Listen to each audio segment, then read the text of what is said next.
Naam, tumerejea na tunaendelea tena na tukisalia hapa kwenye masuala ya afya. Kumekuwa na mijadala na hoja mbalimbali kuhusu gharama ambazo zinatozwa za kumuona daktari kwenye hospitali za umma, huku kukiwa na mitazamo tofauti tofauti, na tutakukutanisha hapa na viongozi wa chama cha madaktari mstaafu Dr. Deus Ndilaha ambaye ni rais mstaafu wa chama cha madaktari Tanzania MAT, ambaye tuko naye kwenye studio zetu za hapa Dar es Salaam. Karibu sana. Lakini kule Dodoma yupo Dr. Mugisha Nkoronko ambaye ni rais wa chama cha madaktari wa sasa.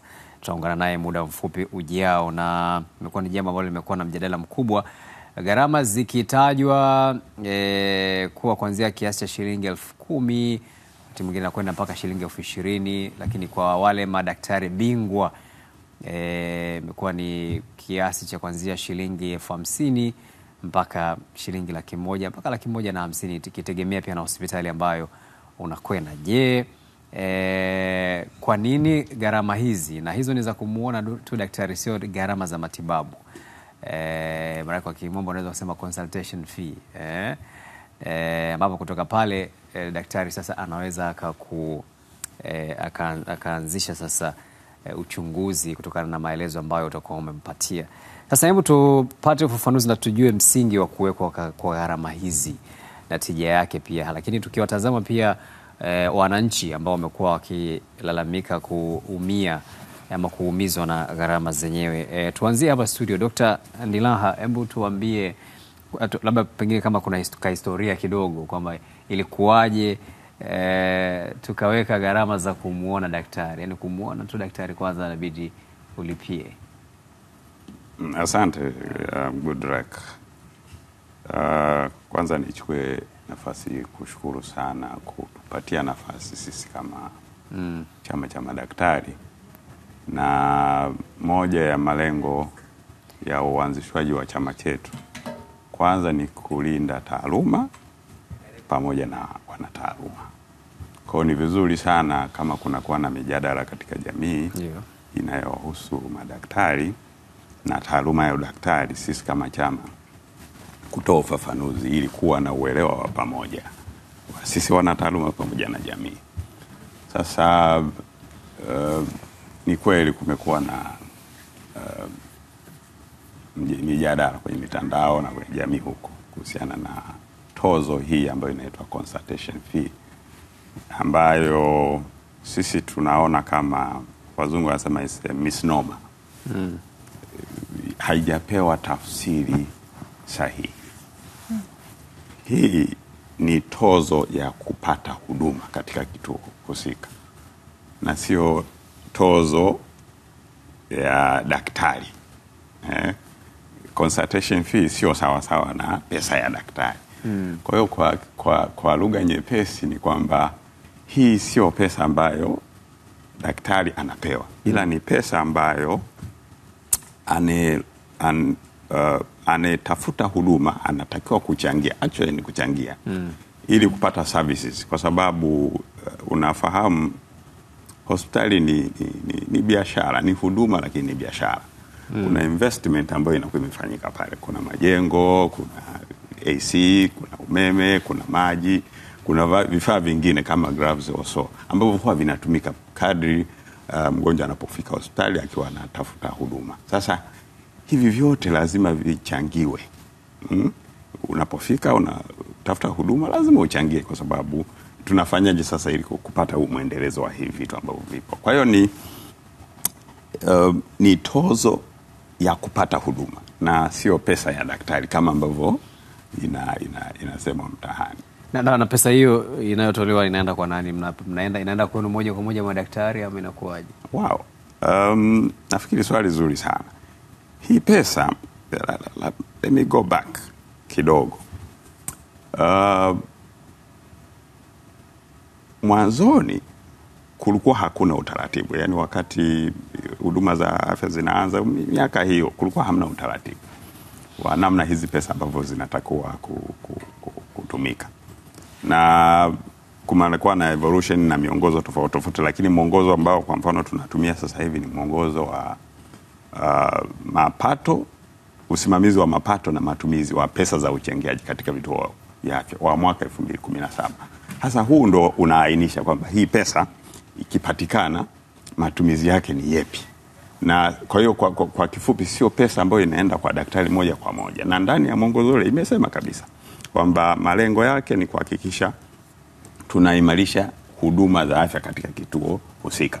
Na imetoa mchanganuo hata wa matumizi. Kwa mfano wanasema 50% ya correction ya pesa yoyote ambayo inakuwa imepatikana katika kituo husika inatakiwa iende katika kununua madawa. Halafu kuna 15% itumike katika kuhakikisha nafanya maintenance, 10% matumizi mengine hapo. Na hii imekuja kwa sababu encouragement kubwa ya serikali katika hivi vituo ni kuhakikisha vinakuwa na mapato ya ndani na vina uwezo wa kujiendesha. Na sio kusubiri ruzuku ambayo inatakiwa itoe serikali, ambayo nikikwambia hapa atoke mtu hapa mwenye kituo, hasa nazungumzia vituo vya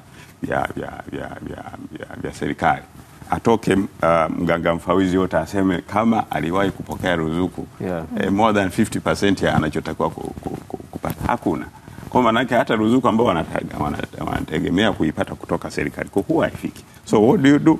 Unahakikisha unakuwa na mifumo yako hapa ya kuhakikisha unapata some little money itakayokusaidia wewe kuendesha hii hospitali hapo. Kwa hiyo sio pesa ambayo inaenda kwa daktari moja kwa moja, lakini pesa ambayo daktari anakipata. No, katika ule mwongozo sasa imesema 15% ya correction ya katika kituo husika itumike katika kutoa motisha kwa watumishi wote, sio madaktari tu. Kwa hiyo humu kuna wauguzi, kuna watu accountant, kama kuna accountant na watumishi wengine wote.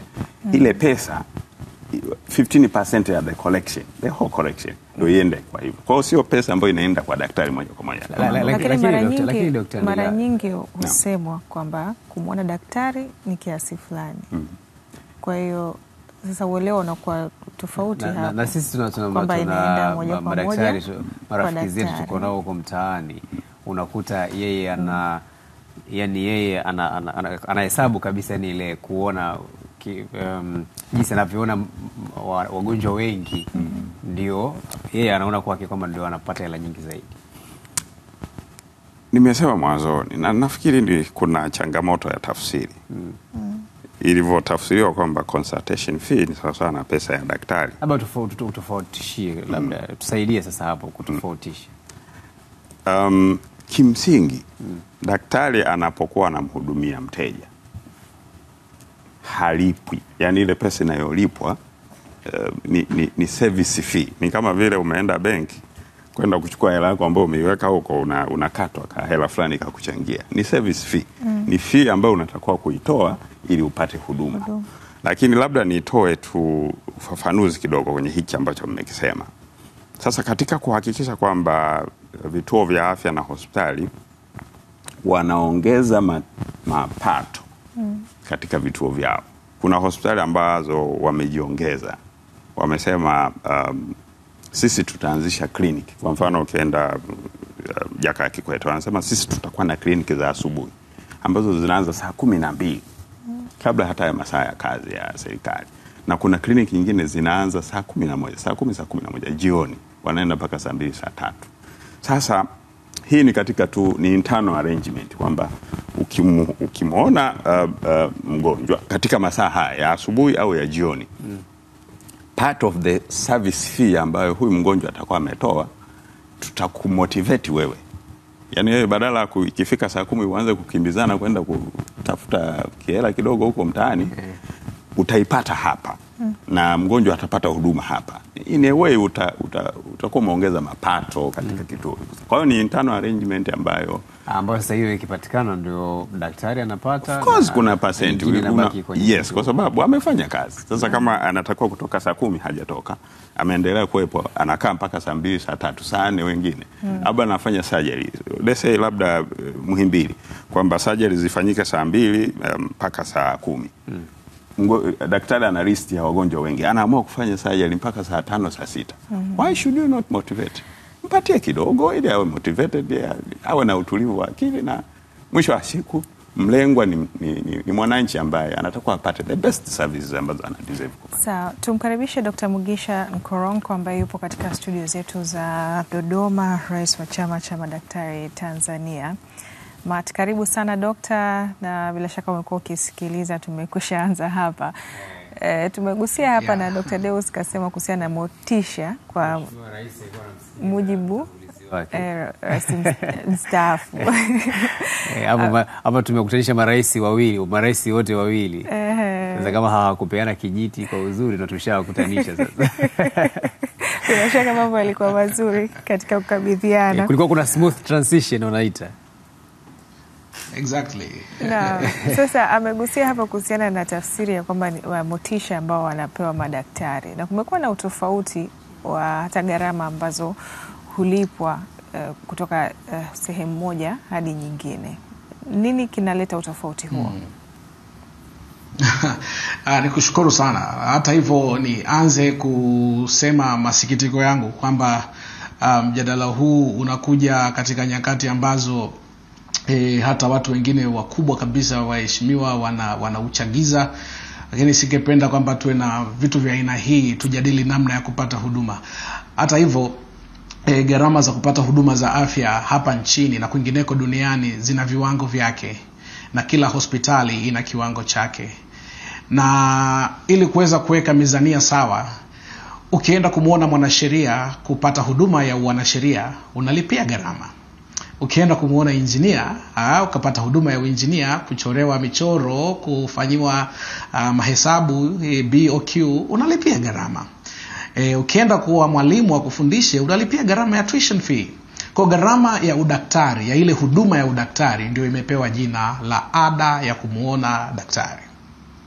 Sasa mjadala unakuja, kwa nini mtumishi wa umma, daktari aliye katika hospitali za umma alipie hiyo atake hizo gharama zilipe? Kwanza sio daktari anayetaka, ni utaratibu wa hospitali.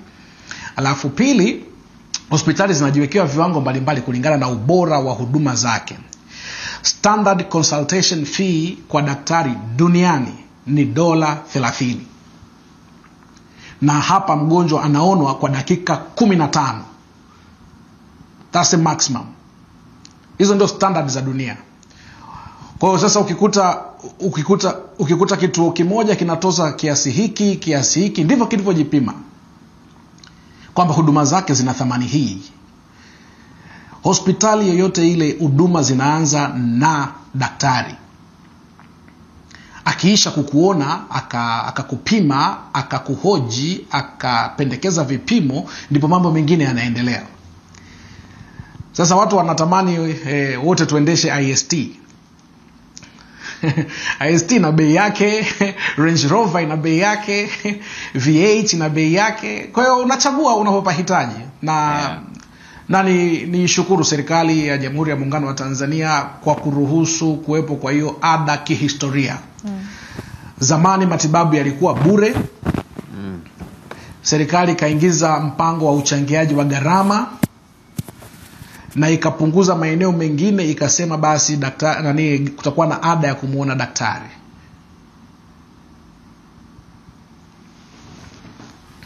Naam, dokta. Nadhani kulitokea technical issue kidogo.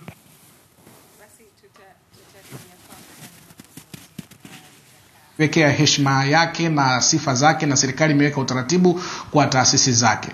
Daktari mtumishi wa umma anamuona mgonjwa, hospitali inapokea fedha ya kumuona daktari. Na wale wanaochagiza mjadala wao ni watumishi wa umma, lakini wanapewa sitting allowance wanapoenda kwenye kikao cha umma cha kutatua matatizo ya umma. Lakini daktari, kuna hoja kwamba swala la wewe kumuona mgonjwa ni jukumu la kawaida, kwamba ili mgonjwa atibiwe lazima aonwe na daktari.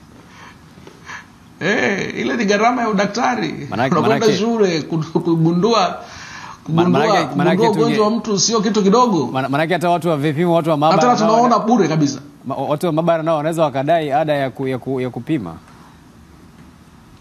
Kule kuna ada ya kipimo na kimefactor in. Sawa, kuna ada ya kipimo. Kwa mfano nataka kufanya full blood picture, bei elekezi kwa maeneo mengi hapa nchini ni shilingi 10,000. Sawa, kwenye ile shilingi 10,000 tumefactor mitambo. Tumefactor in kwenye economics zake, tumefactor in human resource. Tumefactor in reagents, umeme, maji, mpaka lile dawati, ndio tunapata bei ya kipimo kimoja. Lakini tukiwafikiria, tukiangalia uhalisia wa hali ya maisha ya Watanzania walio wengi, lakini pia tukizingatia matamanio ya huduma ya afya kwa wote, wanasema universal healthcare. Ndio. Uone kama hivi vinakuwa ni vigingi vya kufikia ndoto hiyo? Wala si vigingi, na ndio maana ninapenda kwamba mjadala usiwe kuondoa ada ya udaktari. Mjadala uwe ni nani anagharimia ada ya kumuona daktari katika taifa lenye madaktari wanaotoa huduma kwa weledi kama Tanzania. Na unadhani sasa ni nani? Njia pekee, yule aliyesema afya bure ndiye anayetakiwa kukamilisha utaratibu huo, lakini kwa sasa amekuja na wazo la bima ya afya kwa wote. Na basi mfuko wa bima ambao mgonjwa ama ndugu ama jamaa anayetaka huduma za udaktari atajiunga nao, basi utamgharimikia hizo gharama. Sawa. Kumekuwa pia na mjadala kuhusiana na Dr. Deus kuhusiana na kupunguza sasa hizi ada. Sawa, ada zisiondolewe za kumuona daktari, lakini kuwe na kuzipunguza. Na kama unafahamu sasa hivi kumuona daktari bingwa ni kwa kiwango cha chini shilingi 50,000. Kuona daktari wa kawaida kuna maeneo mengine 15,000 mpaka shilingi 10,000. Unadhani ni Watanzania kiasi gani wanakuwa na uwezo wa kumudu gharama hizo, hasa ukizingatia kwamba zaidi ya 80% ya wananchi wa nchi hii bado hawana bima za afya? Asante sana. Ninafikiri kulijibu hilo vizuri, ni vizuri tukajilinganisha. Tuangalie, nimshukuru Dr. Mugisha amesema vizuri sana. Consultation fee ni universal, iko duniani kote. Na labda tujilinganishe tu hapa kwetu East Africa. Daktari wa kawaida GP, ukitaka kumuona ukiwa Uganda utahitajika kuwa na pesa za Kitanzania kati ya 30,000 na 50,000. Ukiwa Kenya utatakiwa kuwa na kati ya 75,000 mpaka 1,100,000 na nusu. Sasa compare na sisi kwetu ambapo ni 10,000 mpaka 25,000. Kwa unaweza kuona, yani hata kwa kulinganisha tu na majirani unaona kwamba pesa yetu ni ambayo huyu mwananchi anachangia ni kidogo. Actually anachangia, it's not the actual amount ambayo anatakiwa kuchangia. Na hii ni katika kuhakikisha kwamba vituo vya afya hivi vinapata income, vinaweza kujiendesha. Na labda nitoe mfano. Ukisema unataka kutoa kabisa, na kumekuwa na hii attempt, na every time tumesema no. Bahati mbaya sana nafikiri wale ambao wamekabidhiwa hivi vituo vya afya wengi ni watumishi wa umma, hawawezi kusema haya ambayo sisi tunayasema. Ukiwauliza kwamba ukaita wafawizi wote katika vituo vyao kwanza, hii service fee tuitoe au tuibakize, 100% watakwambia usitoe hii. Ukiitoa vituo vimecollapse. Chukulia mfano uko kwenye dispensary, ndio ambapo ada ya kupata huduma hii inaita consultation fee, the lowest, kwa sababu daktari ambaye yuko kule ni clinical, ni kati ya 3,000 na 5,000. Sasa chukulia mtu ambaye anafika kwenye kituo, anaandikisha, kuna computer siku hizi, umeme umetumika, kuna AC, kuna feni imetumika, ameingia kwa daktari, hajalipa chochote. Daktari baada ya kumsikiliza ameona hahitaji dawa yoyote, ana walk out. Ametumia umeme, ametumia maji, daktari amevaa gloves, amemexamine, na daktari ametumia akili kidogo, alafu huyu mwananchi wa kawaida ana walk out bila kuacha chochote. Nani ambaye atagharamikia hizi gharama? So it's a complex issue, na kwa kweli sisi tunafikiri huu uchangiaji uendelee kama ambavyo ulivyo, na ikiwezekana pesa iongezeke. Yes. Sasa Hilda, pia unajua kwamba sera ya basi kama inakuwa hivyo inashindikana, basi tuangalie hata baadhi ya makundi. Kwa mfano sera ya afya inataka makundi ya wazee, akina mama wajawazito na watoto chini ya umri wa miaka 5 wapate huduma za afya bure. Sasa nataka nisikie pia kutoka kwenu na hasa Dr. Mugisha ambaye ndo rais wa sasa wa chama cha madaktari. Basi angalau Dr. Mugisha, unaweza ukawahakikishia Watanzania kwamba madaktari unaowaongoza hawatatoza hela ya kumuona daktari kwa makundi haya ambayo sera ya afya inataka yapate huduma za afya bure, kwa maana ya wazee, wanawake wajawazito na watoto chini ya umri wa miaka 5. Wanawake wajawazito. Exactly. Hiyo ni sera ya nchi yetu na hatuwezi kupingana nayo. Nami ninafurahi kwamba serikali iliangalia makundi haya kwa jicho la pekee. Na madaktari hawatozi hata kidogo, na wala hawachukui hata kidogo pesa yao wanapotaka kuwaona na wanapowapatia huduma. Lakini zipo yako malalamiko kwamba kuna baadhi ya hospitali bado zinatoza. Ni madogo na sio standard ya nchi, sio maelekezo ya nchi. Unakuta ni utashi wa watu wachache. Lakini kama mara kwa mara. Kama MAT, chama unachokiongoza, kinachukua hatua gani kwa madaktari wanaofanya hivyo? Wala tumemweka sana daktari kwamba ndiye ambaye anachukua hizo pesa. Hapana, ni uongozi wa kile kituo ndio unaowajibika kwenye mfumo wote wa malipo. Ngoja nikupe maneno machache. Ndio. Hospitalini utakuja labda na bajaji na miguu na pikipiki, utalipa nauli pale kwa mtu wa pikipiki aliyekuleta. Ukifika hospitalini utajiandikisha, utalipa ada ya kujiandikisha. Ukishatoka kujiandikisha utaenda kuonwa na tunaita consultation fee, utaonwa. Alafu kama kuna huduma ya uuguzi unatakiwa kupewa, either ya sindano, ya kusafisha kidonda ama nini, au ya kujifungua, utakwenda, kuna gharama zilizowekwa kwa kila aina ya huduma unayopata hospitalini. Na hawa wagonjwa wote, wanawake, wazee na watoto katika ngazi ya afya ya jamii, primary health care, hawatozwi. Serikali inawajibika kuwalipia, sio kwamba kuondoa yale malipo. Hapana, serikali ndiyo inalipa kwa kuleta ruzuku. Sasa kwa bahati mbaya na kwa kipindi kirefu na kwa kuwa tuna vipaumbele vingi, tumechagua kutokuwalipia mara kwa mara hawa au kwa wakati, tukalipia vitu vingine ambavyo pia ni vya muhimu katika jamii.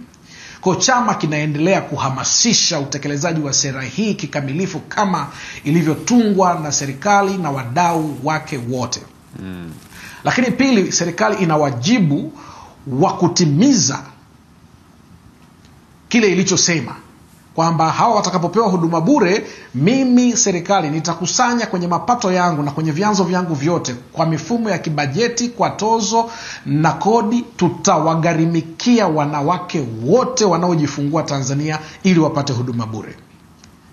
Tutawalipia watoto gharama zao zote za matibabu, na tutawalipia wazee wa taifa hili kwa kulitumikia taifa hili vizuri gharama za matibabu yao. Kwa hiyo watimize huo wajibu tunapozingatia haki ya utoaji huduma bora. Na hii ni kwa vituo vya umma tu. Kwa kuwa sasa katika nchi yetu mfumo wetu ni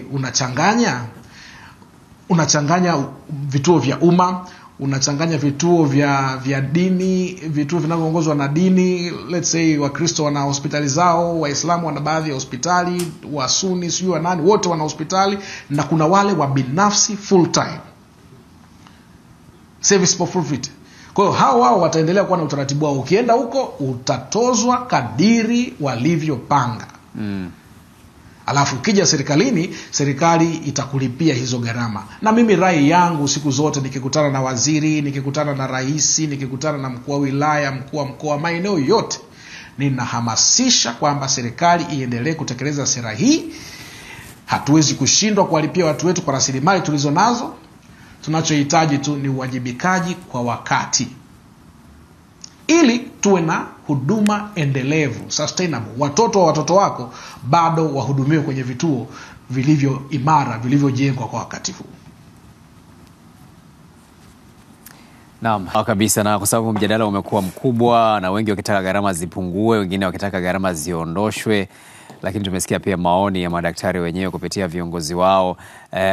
Kwa kumalizia, tunatamani tusikie maoni yenu ama mapendekezo yenu ili wananchi waone unafuu kwenye kupata hizi huduma. Nini kifanyike sasa? Tuanze na Dr. Deus. Kwanza nafikiri serikali ina wajibu wa kuwahudumia wananchi wake,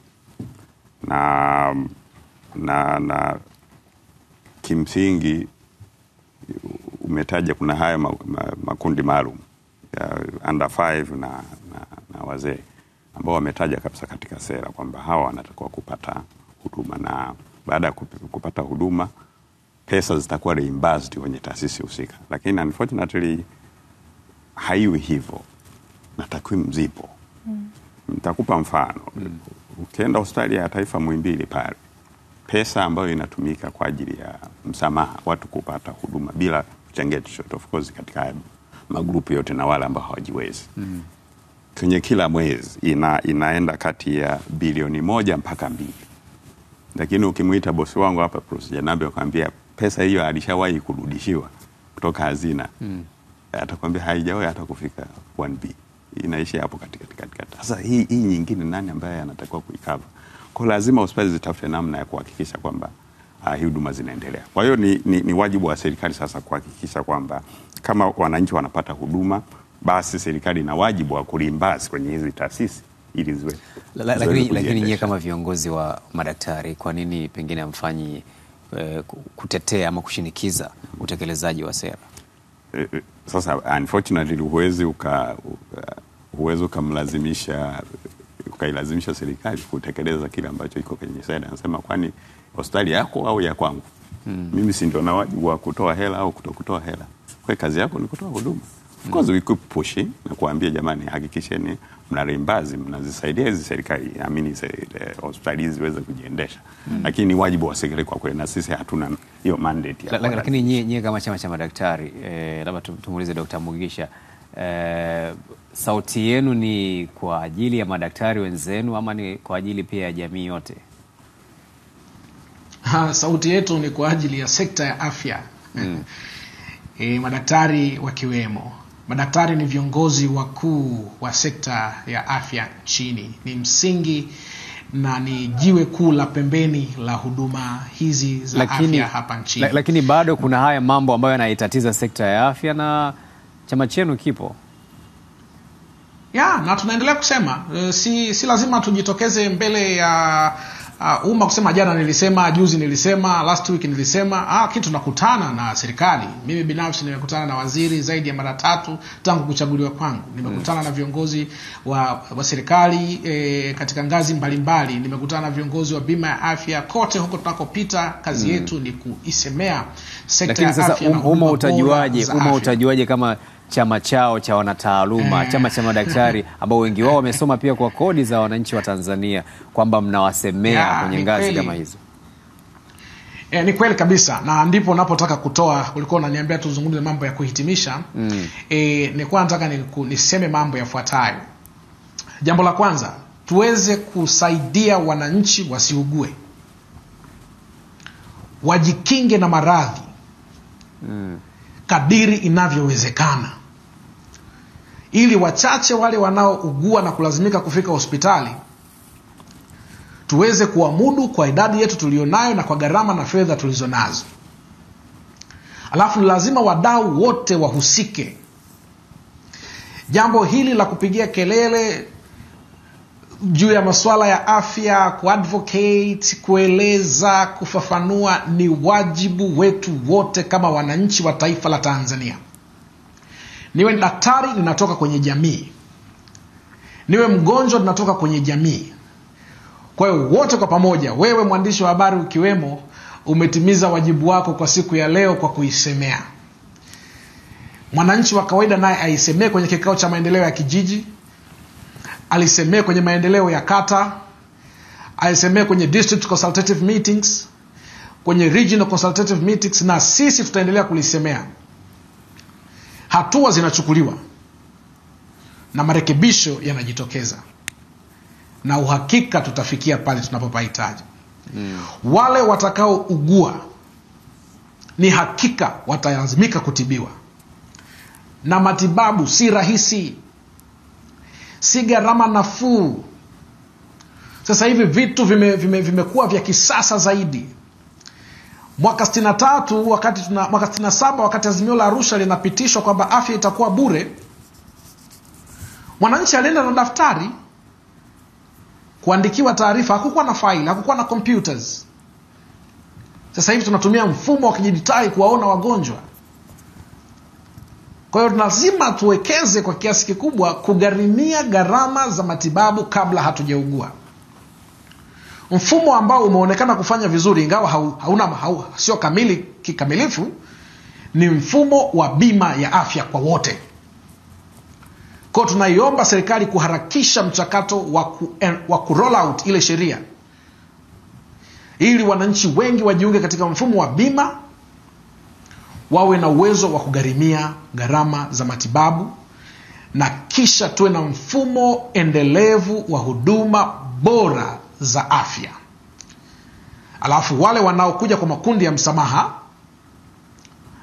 kwa kweli serikali iendelee kutimiza wajibu wake, na sasa tunaiomba itimize wajibu wake kwa wakati. Waziri mwenye dhamana aendelee kuweka ushawishi ndani ya baraza la mawaziri ili apewe fedha nyingi zaidi kugharimia wananchi. Bunge na lenyewe lichukue nafasi yake kama lilivyo kwa niaba ya wananchi, lipitishe mafungu makubwa ya kugharimia huduma za afya, kwa sababu kama hatutakuwa wazima, kama wote tutakuwa wagonjwa, hatutaweza kufikia Tanzania 2025, 2050 na kwa vizazi vijavyo. Kwa hiyo sote tuna wajibu, tutimize wajibu wetu. Sasa Dr. Mugisha, nakushukuru sana na kutakia majukumu mema hapo Dodoma, lakini pia nakushukuru. Asante sana Dr. Deus. Asante sana. Shukrani sana, na tunakamilisha hivyo.